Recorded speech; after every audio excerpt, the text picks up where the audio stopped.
Coming up on Tech News Today, why Facebook's new email service will kill you, why Amazon's new EC2 service will crack your passwords, and whether Path, this new picture-sharing thing, is a good idea or not. All that and more. Stay tuned. Netcasts you love. From people you trust.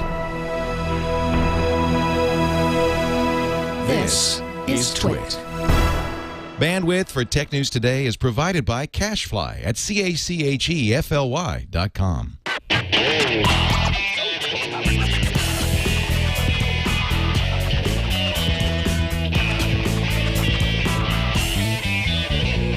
This is Tech News Today for Monday, November 15th, 2010. Tech News Today is brought to you by Ford and the new Ford Fiesta. With an EPA estimated 40 highway miles per gallon, no other compact car is more fuel efficient, and fuel economy is just for starters. The 2011 Ford Fiesta, Ford invites you to drive one at a dealer near you. And by Slingbox. Watch your favorite TV shows when you're away from home with Slingbox. Check out Slingbox at a Best Buy near you or visit slingbox.com/twit. Welcome to Tech News Today. I'm Tom Merritt. I'm Sarah Lane. I'm Darren Kitchen. And I'm Jason Howell. And this is the show where I don't interrupt Jason when he's introducing himself. Thanks. I apologize. That's okay. You were probably just going to interrupted say, Darren and I'm Jason first. Howell for me. Yeah. Allow me to concentrate on other things. It was a collision. It was like shot one. So this morning, Mark Zuckerberg got on stage and proved once again that he's nothing like the person in the movie and announced the Facebook messaging service will be rolled out slowly over the next few months, starting as an invite-only service, and brings in an email address that you can sign up with that'll give you a Facebook.com email address at your user ID. So if you haven't signed up for a user ID, you might want to do that. But you don't have to use it because Right. clearly Facebook wants to not be some sort of new email system. They want to just distinguish themselves as a whole new way to connect with people. It's not email. Yeah. You can use it like email if you want, but we don't think that email is actually the way of the future. It's more of a messaging contact. Yeah, let me run down sort of the summary, and then we can talk about what we think of this. Facebook will filter messages that come into your Facebook.com email address based on your friend list. So by default, anybody that you are a friend with or a friend of friend, if you've set that setting, will go into tier 1. Those are the first ones you'll see. Right. Anything that's coming from a group you're a member of or a fan page you follow will go into tier 2. And then anything that's junk will go into tier 3. And you can move things back and forth between those tiers. You can manage it to say, like, yeah, I'm friends with this person, but I don't really care about getting a whole lot of emails from them, so I'm going to move them down to tier 2. Or I'm a huge fan of the BMX bicycle site. I want that to go into tier 1. But it's not meant to be where you do your email. Mark Zuckerberg said, as Sarah mentioned, we're not trying to replace Gmail and Yahoo. They are, however, going to integrate it into chat and text messaging. So the idea is wherever you are, you'll get these messages. If you're on your phone, you can get a push notification from your app. If you're on Facebook.com, email messages will show up in a chat box, and it'll all be there in your history. Doesn't matter how you sent it, whether it was by text, whether it was by chat, or whether it was by email. All your interactions with the other person will show up in a history that you can look back on and refer to. So there's no need for a subject line anymore. It's just how you interact with that person. They're like little blips, little messages. They say they've gotten rid of the subject line. They're not importing that. Well, it's also, I mean, imagine little messages. Tom, you and I, we've maybe had some text messages. We obviously I am with each other, and sometimes it's the email. Remember, me asking you, well, what was that link? And you're like, did I IM it to you or did I email it to you? It would kind of get rid of trying to figure out what conversation and what mode of communication we were using because it's all in one place. It attempts to unify all of the communication, That more or part of less, it I that you like. have with a particular person, whatever that platform may Right. be. And it gives you an interesting spam control because it defaults to using your friends list as a whitelist. So you've got those 3 tiers I talked about. You can change that. You can say only accept messages from friends of friends, in which case you won't get any spam unless that spam is coming from friends of friends. Right. Or you can even say, only give me messages from friends, so that you don't, if somebody who is not on your friend list sends you an email address, or sends you an email to that Facebook.com address, it bounces. It's only your friends that get through. So it's much more restrictive than email. there's a lot of speculation since this announcement was made about whether this is Facebook trying to get you to do all of your communicating through Facebook or not. I think it would be a really bad idea to have this become popular. Oh, of course. Because then all of your communication is in Facebook's hands. You've got it all in one place.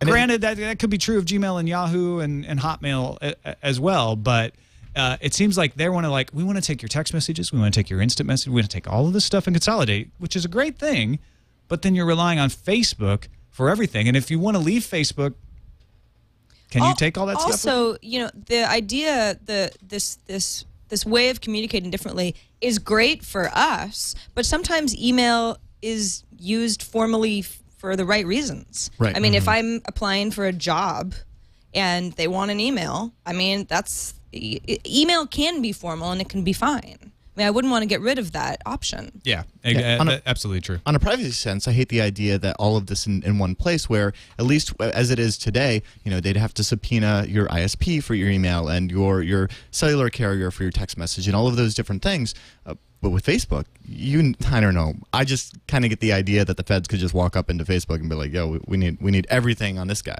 That could happen with a Gmail. That could happen with a Yahoo. Right. You just think that Facebook would be more likely to give in to that? Yeah, I don't know. I just don't trust Facebook It's because they'd have so many more. I mean, I think, yeah, right? Something that you might text to somebody, you may not send it to them via Gmail. So if it was the Facebook, the bundle, maybe there's just more communication that you wouldn't have thought would be out there. And there's separate levels of communication, like you said. You've got your formal email, you've got your Facebook, pokes and wall posts and messages, and then you've got your, your. Are you actually text poking messages. anybody No, on I'm Facebook? not poking anyone. Okay, I'm joking. But worst feature ever. Yeah. Is that even still around? By the It way? is. It is. People Yeah, poke I me get every poked so a lot. often, and then I unfriend them Quote of the day. immediately. Yeah, you can never talk about Facebook's poking service without Snicker. having someone take you out of context. Yeah, except here, what I love here is that Facebook's saying, oh, but it's email's too formal, and yet, but we've got new Microsoft Office built into the new inbox. Yeah, so if you have an attachment, like a Word or a PowerPoint attachment, it will open in the Microsoft Office live format. Because we know Microsoft Office is so laid back and chill, totally not formal at all. That's sarcasm. I'm sorry. No, that's it helps all the I got people no response who to that are- because it's dead on. Yeah. It also helps people who are like, well, I get a lot of doc attachments, and that's why I need to use Google Docs because I can look at all that stuff within Gmail. Right. When you think about it now like you that, don't have to do that. I love the Google Docs integration and how easy it is to share with my friends, but I don't know, Microsoft does have a great offering, and everybody's already on my Facebook anyway, so that's, one less barrier to, at least with the Gmail thing, with the Google Docs, there's always the problem of, did I send it to your right email address? Is that the one that's linked to your Google account? Yeah, that's and always at least been with the an Facebook, issue. I know if I shared an Office document with them on Facebook, we could all collaborate and I wouldn't have to think about it, except it's, it's, again, Microsoft and Facebook, and you said it's a perception thing, Microsoft and Facebook versus Google. I think Also depends on how it works, all how of it the- looks. Yeah. That's true. I mean, like I said, the invites are going out slowly right now. People who got an invite by being at the event, for instance, have invited people. I've been invited, but nothing on Facebook is showing me. I've logged out a couple times. I don't see anything different. You can invite yourself through their help Well, you page. can request an You can invite. request an invite. Oh, right. Yeah. If you go to facebook.com/about/messages while logged into Facebook, you can actually ask for an invite. Doesn't mean you'll get one right away, but at least puts you in the queue for it.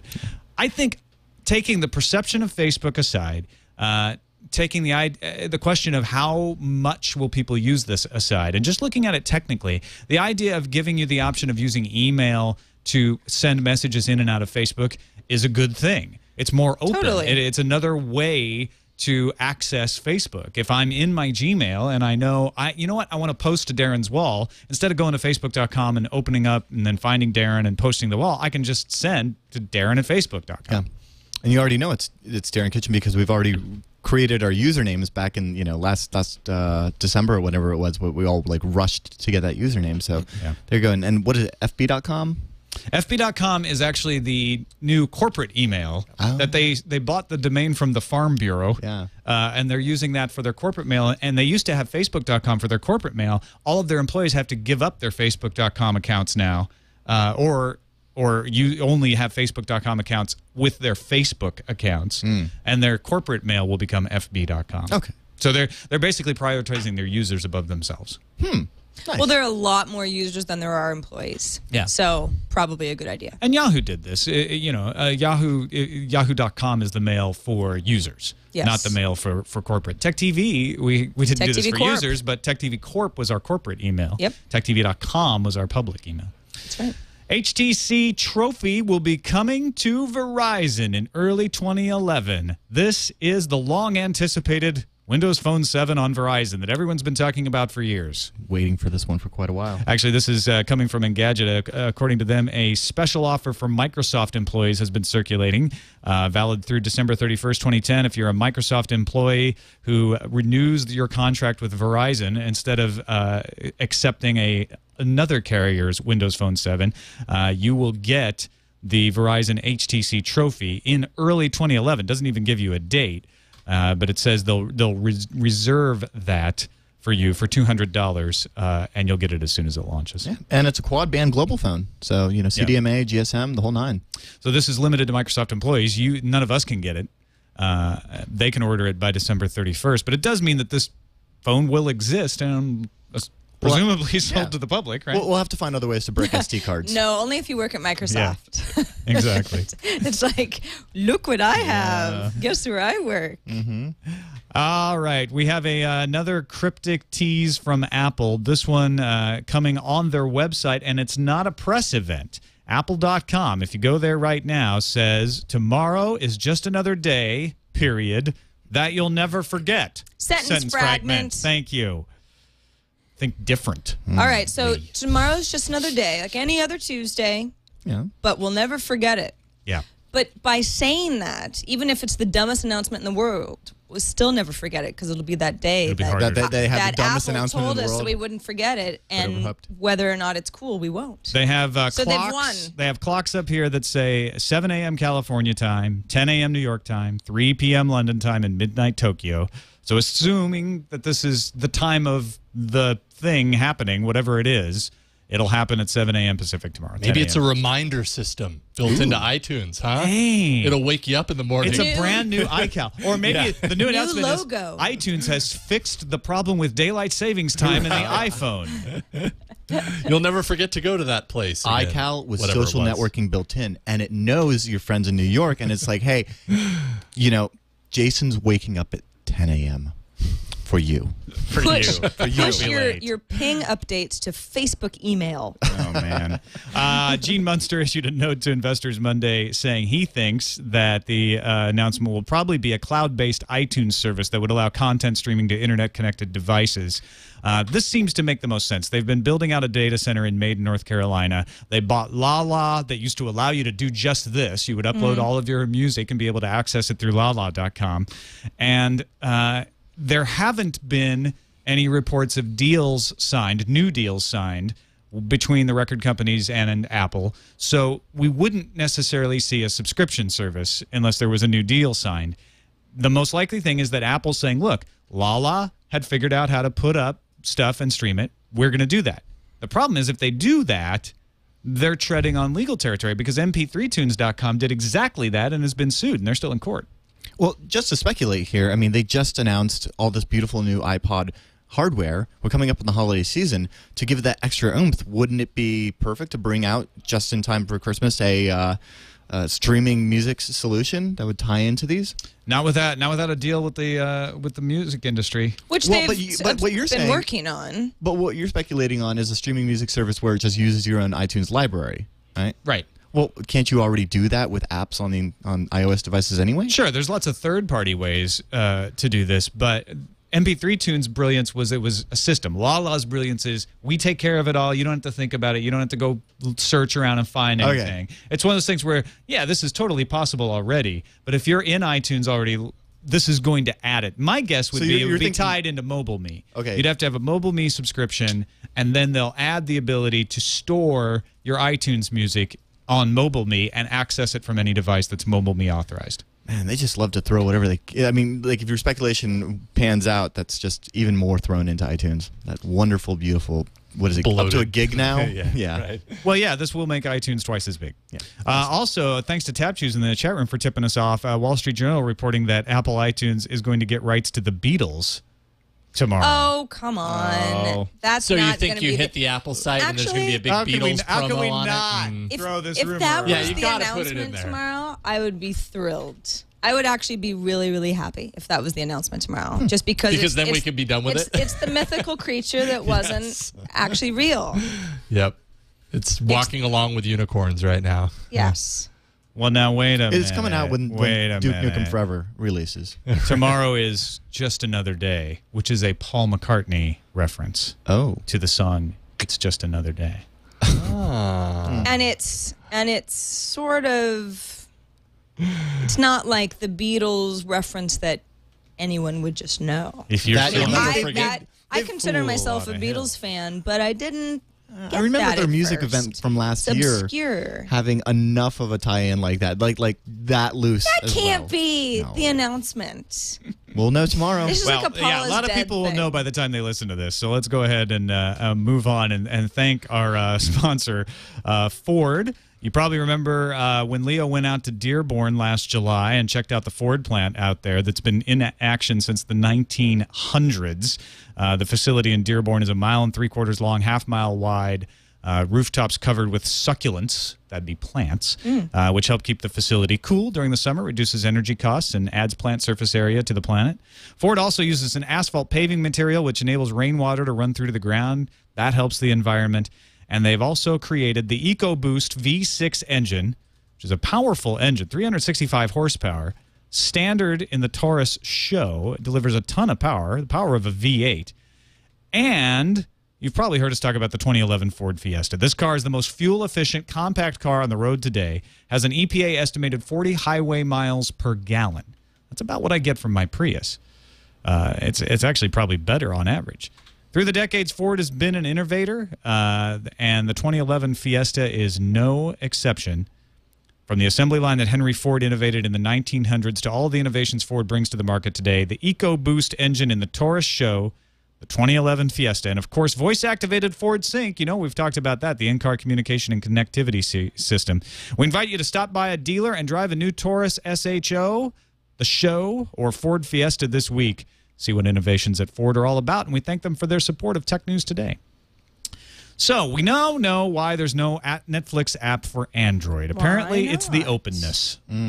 They say that they don't like the fact that they have to put DRM on all of these videos, but if they're going to get streaming video approval from the studios for TV shows and for movies, they have to put DRM on them. They kind of sort of wink and seem to non-verbally indicate, like, we know it's stupid, but it's the only way we can get the deals.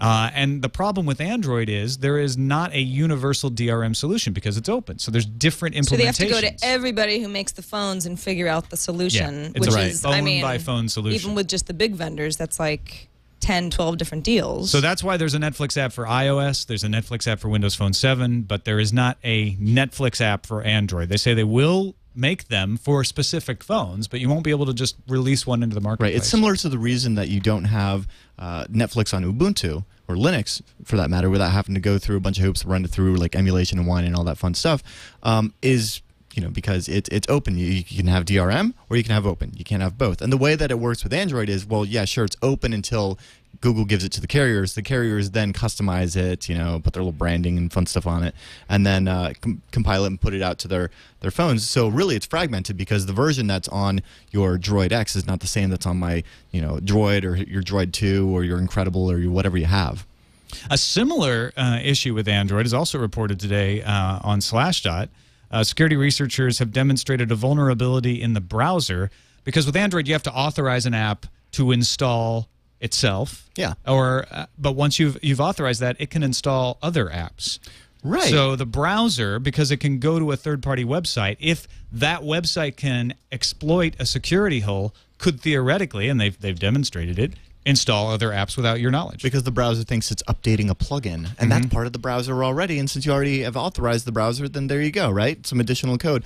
Thankfully, Android, as we just mentioned with Netflix, is fragmented enough that this isn't going to affect every phone and every version. So that the fragmentation actually protects it in this instance. In this instance, still to a certain level. Yeah. They could also try to trip you up and get you to download an app. The example used here in the Slashdot posting is Angry Birds bonus level.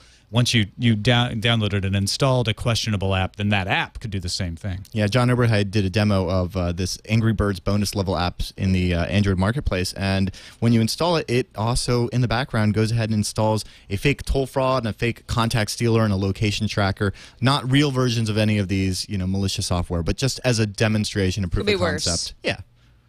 I don't know who this Dave Marin and Sean Fanning think they are. Morin.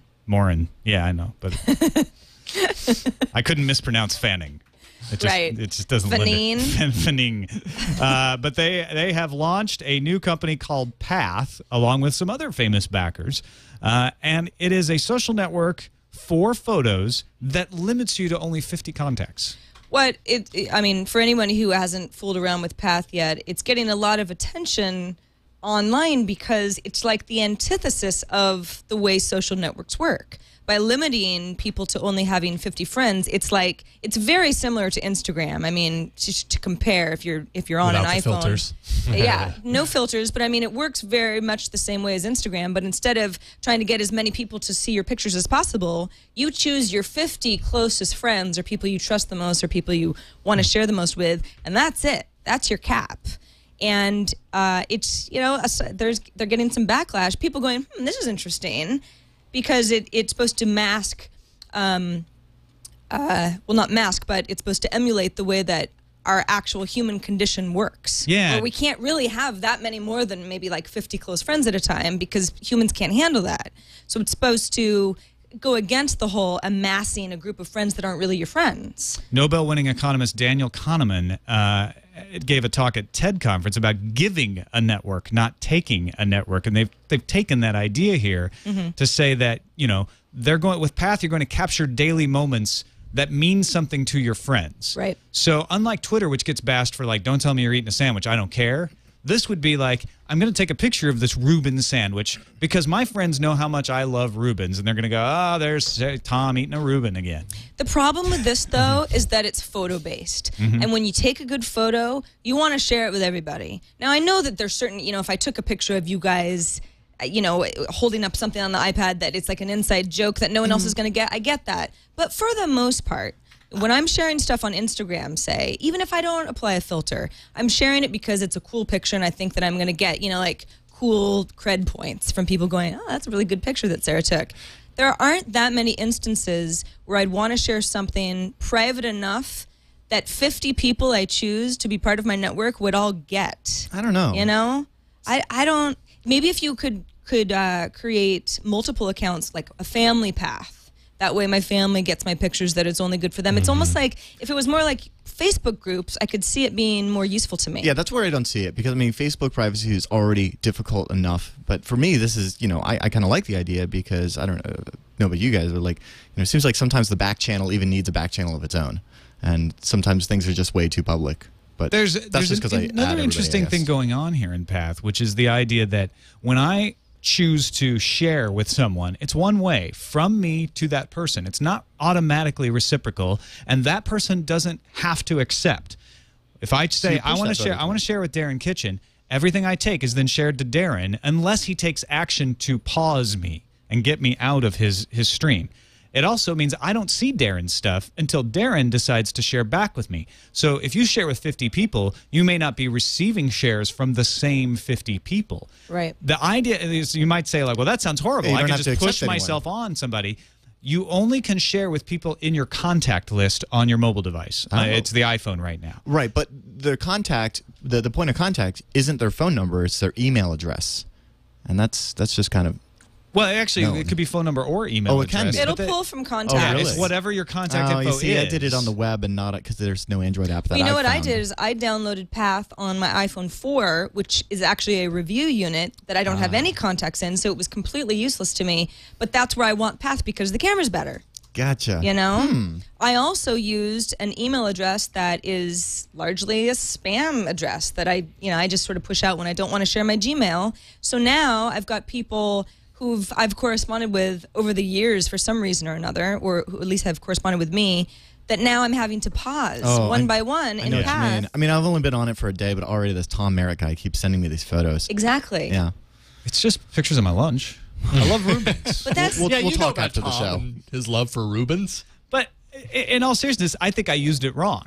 I think this is an did. interesting different place, which is I signed up with the email address I used to sign up for new stuff to protect me from spam, and that is not what this is designed. I should have signed up with my most personal email address. Right.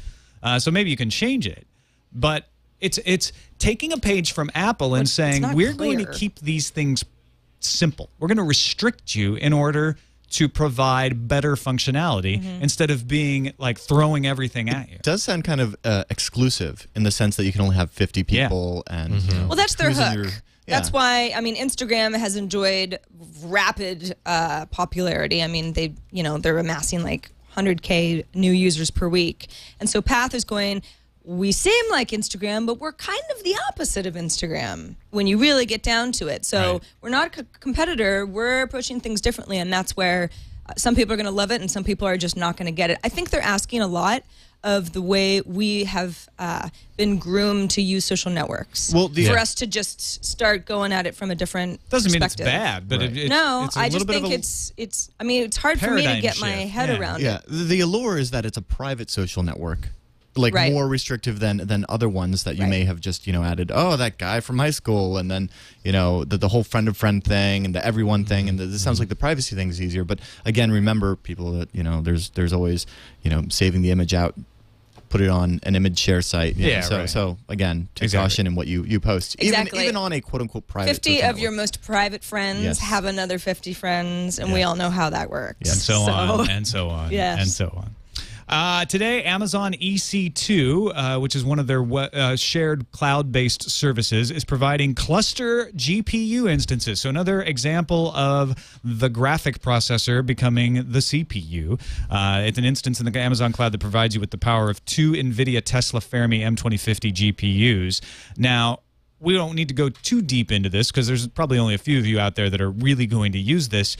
But despite the fact that this is great for programming, for running Ruby on Rails, for delivering web services and Ajax and all this other stuff you do on EC2, there's another use of course.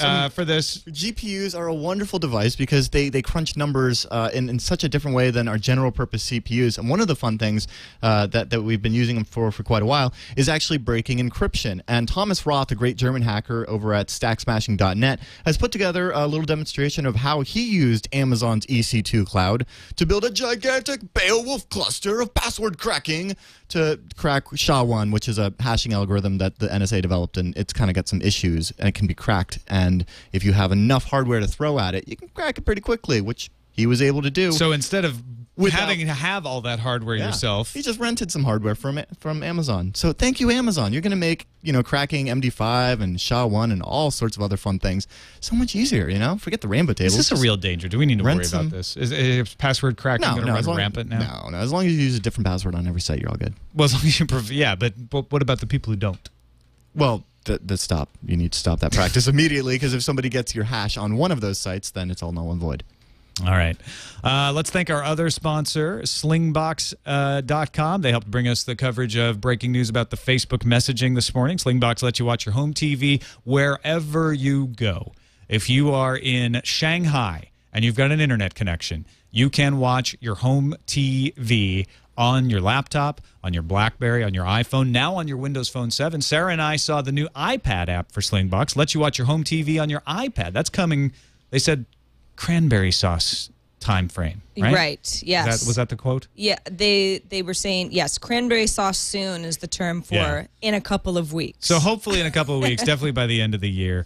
But what Slingbox, if you don't know, you plug it in, you just plug the box, you buy the box, so you go to Best Buy maybe, you buy the box, you plug it into your television service, you plug it into the internet, and then you install the app on your devices, and you're able to watch live TV wherever you go. Check out Slingbox at a Best Buy near you, or visit slingbox.com/twit. It'll revolutionize the way you travel If you like to watch sports, if you like to watch movies, if you've got big shows that you don't want to lose contact with, check them out, slingbox.com/twit. Magical. On to the news view.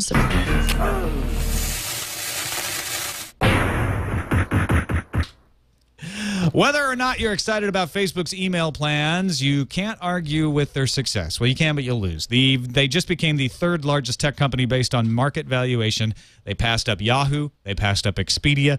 Facebook is now worth about $41 billion, putting it behind only Amazon at number 2 at $74.4 billion, and very distantly behind the number 1 Google at $192.9 billion. Speaking of Facebook, they got blocked for several hours in Saudi Arabia over the weekend. And at first, the Communications and Information Technology Commission... That's a tough one, man. Thank you. The CITC. Just call it CITC. The CITC told the Associated Press, or the AP, on condition of anonymity, that Facebook would be temporarily blocked and for not conforming to the kingdom's values. And yesterday, after Facebook had been restored, the CITC then officially said that the site had been blocked accidentally. Oops. In perhaps an attempt to steal just a little tiny decibel of thunder from Facebook, which is really loud right now, AOL announced on Sunday that its revamped webmail system has moved into limited beta. The new Gmail-like interface features a quick bar at the top for sending short emails, instant messages, which pop up in a very Google Chat-like window, text messages, and a sidebar of Smart View content previews from confirmed contacts, which seems really familiar. So, woot AOL. I think I may have heard part of this morning from Facebook. A startup in North Carolina called StatSheet has launched a network of 345 sports sites, one for each Division I college basketball team in the United States. Every story on every site written by StatSheet's content algorithms. Founder Robbie Allen said the posts are completely auto-generated. The only human involvement is with creating the algorithms that generate the posts. And the posts read just like any sports article you'll read in almost any daily paper. Like, they really got it down. It's kind of weird. Yeah, poor sports writers. I know. They've been replaced by an algorithm. They've been replaced by a tiny shell script. Aw. Well, check this out. Google is preparing to build a huge new corporate campus with a fitness center and daycare. And first time in the Bay Area, check this out. Silicon Valley is going to enjoy some employee housing. That's right. 1.2 million square feet to add to Google's real estate. The commercial real estate VP, Gregory M. Davies, said that he doesn't want to call it the company town, but it's not far from it in his opinion. Oh, my soul. If I live in Google housing for 4 years, do I get an accredited degree from a university of some kind? Well, they're building college. Yeah, well, you think about it this way, right? When you're, that fresh out of school kid that, wants to get that job at Google, but you can't afford to live in the Bay Area, that's great that, hey, they got a place for you. But at the same time, if you get fired, kind of getting evicted doesn't sound like fun. Good. Yes. A little page from 1800s mining operations is not a bad idea, Google. TiVo's taking a page from the cell phone business, or is it a call? If you sign a 2-year contract to pay $20 a month for the TiVo service, you can get a TiVo Premiere for free. Shorten the contract to 1 year, and it's only $100. The TiVo Premiere XL, which is their higher-end version, runs you $300 on a 1-year deal, which is still cheaper than you'd pay in retail.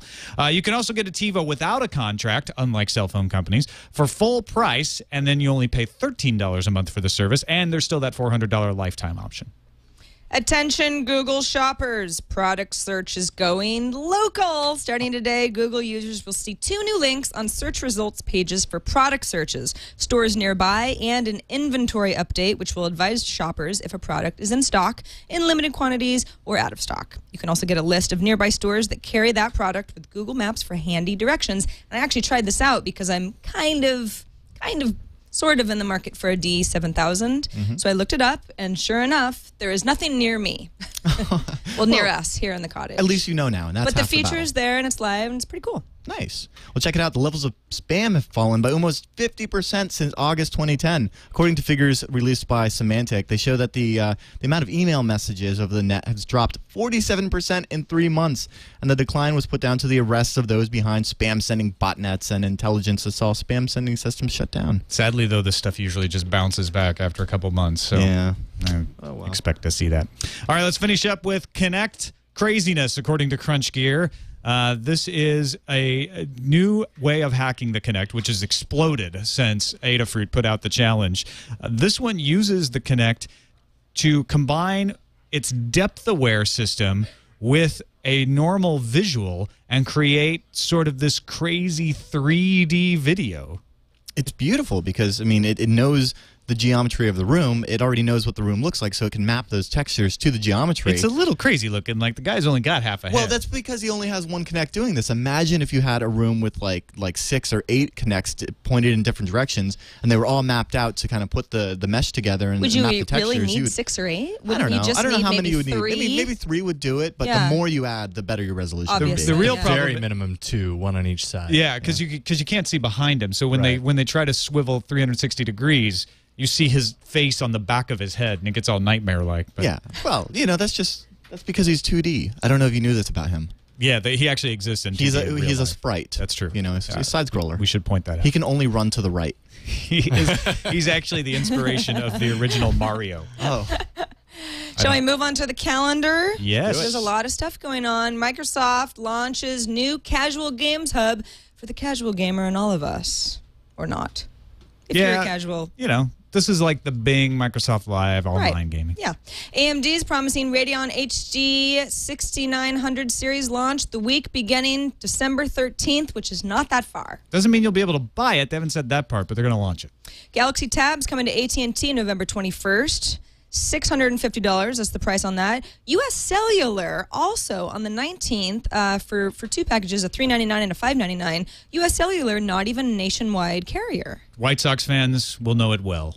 And I've never heard of them, so But if you're kind in, of interesting if you're there. in the Midwest, you know U.S. Cellular. So it's funny that they're getting it before AT&T. Yeah, it is. AT&T's really dragging their heels. I'd love to know the details behind that. Spotify intends to launch its music service in the U.S. by Christmas. They're just waiting on that free service part of it to still get worked out. Yeah, they say if they didn't want to offer the free service, they'd be able to launch it today, but they think they can bring it home by Christmas. Yeah, Oh, I think the free service is they need that. That's kind of the launch. thing that pushes it over the top. Yeah, Absolutely. I agree. And finally, just a reminder, we want you guys to help us pick the best moments of TWiT and, of course, TNT, this show. So if you just go to, what is it? twit.tv/best of. I don't know why I have such a hard time with that. It's very easy. Best of. You can pick your show, pick your show episode, time within the show, funny thing that Tom said, and so on and so forth, and help us get a cool best of reel going. All right, let's finish up with a voicemail and video mail. The first one is a mail of voice. Both of these are opinions on cutting the cord. And both of them are male. Hey, TNT crew, this is Steven from Oswego, Illinois. I was just listening to your show there recently in the morning, and I have one thing to say about the whole getting rid of cable. Non-technical wife and or kids. I could get rid of cable in a heartbeat if I didn't have these things, but I do, so Comcast gets my $50 a month. Thanks a lot. Love the show. This is probably a very common issue. The Luddite kid and wife? Well, a family member feeling technical and ready to embrace the new set-top boxes, cutting the cord, and the wife saying, no, I want to watch Dancing with the Stars live. Yeah. Well, yeah, I mean, And what do you do? My wife, Eileen Rivera, she's technically savvy. Very. But we haven't cut the cord because there are things she wants to watch live that you can't get over the air. Right. They're on cable channels, and she's like, no, I want to watch this stuff live. So, you know, we're very close to it. But I know what he's saying, which is we want to have that dead simple box that nobody has to know anything different. They can just pick up the remote and they can start watching stuff. And I think the Roku's the closest to that, right? Yeah. Yeah. Absolutely. So anyway, that's one opinion on this. We also have a second opinion coming from Phil, who has a different issue. Hey, Hi. TNT crowd. I heard Hey, you Phil. talking on, I believe it was Thursday, about cutting the cord. Just want to say that down in my man cave, I have Roku, I have DirecTV, and I have Hulu Plus. But I also have 4 more televisions in the home. So if I was to cut the cord, that would mean everybody would come down to my man cave and invade my space. Protect Don't see that the happening. man cave. He's in his man cave. That looked like a cave too. Now, if Phil B and Steven, are on the right train of thought, or what I think they're trying to say here is if they didn't have, the blasted spouse and kids, they wouldn't need 4 TVs. One Roku would do the job. They just need Kitchen and Howell to litigate, do their kitchen, and get that squared away, right? Yeah, well, we can do that. I think even, forgetting the wife and kid, which you should not get rid of. Please don't. Don't hide your kids or hide your wife. Great. That's not the solution. I think technology's great. But even if you lived alone, you might want a TV in the bedroom and a TV out front, and then you've got to buy 2 Rokus. That is one issue here. They are kind of cheap. That a set-top box always provides, which is, well, if I get it in one room, that doesn't automatically. I have to get another box for the other room. Cable has gotten around this by providing deals that's like, oh, well, we won't charge you for the extra boxes. We'll give you a box in every room. But when you buy a Roku, that only gives you one room. When you buy a Boxy, Google TV, same thing. You hear that, Roku? 2 for 1 special. I'm paying extra for a cable box in my bedroom. I mean, they still get you. That's why their prices are high. It's like they are charging you per box. Yeah, and then that's also they give you fee. these bogus little deals that make you feel like you're getting the second box for free, but you're just still paying more. Yeah. And with Wi-Fi, you don't have to run cables and stuff. That's fine. But maybe the solution is internet-connected TVs that have this software like Roku, TiVo, or all this stuff built in. Yep. Yeah. That does help. Or buy an Xbox for every room in the house. All right. Thank you all. Darren, good to have you back on Mondays. Great to be here. As always. Check out hak5.org. And don't forget to check out our website, twit.tv/TNT. You can email us TNT@twit.tv or give us a call like Steven did, 260-TNT show. Email those video links to us too, like Phil B did, TNT@twit.tv. We'll see you tomorrow.